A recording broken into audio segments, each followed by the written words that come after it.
Në një ambient të mbyllur dhe të mbushur me tension si ai një shtëpie të përbashkët, përplasjet janë pothuajse të pashmangshme. Emocionet grumbullohen dita ditës, fjalët peshojnë më shumë se zakonisht dhe çdo keqkuptim mund të kthehet në një konflikt të madh. Pikërisht në këtë atmosferë të ngarkuar ndodhi edhe përplasja e fortë mes Juelës dhe Shëndritit, një moment që përpaksa nuk kaloi në përballje fizike. Debati mes tyre nisi si një shkëmbim fjalësh, por shumë shpejt mori një drejtim tjetër.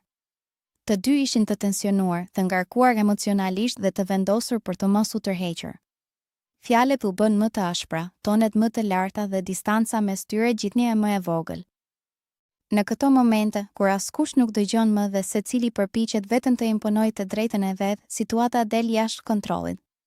Shëndriti, i shtyr nga nervat dhe ndoshta nga ndjenja e provokimit, arriti në një pikë kur reagimi i tij rrezikonte të bëhej fizik.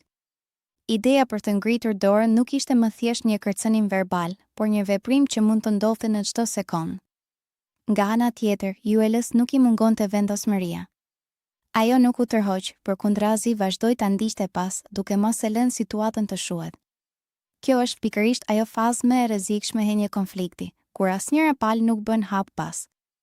Egoja, krenaria dhe zemërimi bashkohen dhe krijojnë një situatë shpërthyese. Në këto çaste, mjafton një lëvizje e vogël që gjithçka të përshkallëzohet. Por pikërisht në këtë moment kritik ndërhyri Rogerti. Ai nuk qëndroi spektator, por vendosi të hyjë mes tyre dhe të ndalojë përplasjen. Ky veprim kërkon jo vetëm guxim, por edhe një ndjenjë përgjegjësie ndaj situatës dhe njerëzve përreth. Ai e kuptoi se nëse nuk do të ndërhynte, situata mund të dilte plotësisht jashtë kontrollit. Duke u futur fizikisht mes Juelës dhe Shëndritit, ai krijoi një barierë që i ndau të dy. Nuk ishte thjesht një ndarje trupore, por edhe një përpjekje për të thyer ritmin e konfliktit. Shpesh, në situata të tilla, një ndërhyrje e tretë është vetmja mënyrë për të ndalur përshkallëzimin. Megjithatë, tensioni nuk u zhduk menjëherë. Juelës vazhdonte të ishte e irrituar dhe nuk ndalej lehtë. Ajo vazhdonte të kërkonte përballje, ndërsa Shëndriti, i mbajtur në distancë nga Rogerti, ende duke i gatshëm për të reaguar. Ishte një moment ku emocionet ishin ende në kulm dhe çdo fjalë mund të ndiste sërish konfliktin. Roli i Rogertit në këtë situatë ishte vendimtar. Ai jo vetëm që ndaloi një përplasje fizike, por gjithashtu vendosi një kufi të qartë, që konflikti nuk duhej të kalonte në dhunë. Në një ambient ku gjithçka ndodh në presion, figura e bikujt që ndërhyn për të qetësuar situatën është thelbësore. Kjo ngjarje tregon shumë për mënyrën se si njerëzit reagojnë në stres.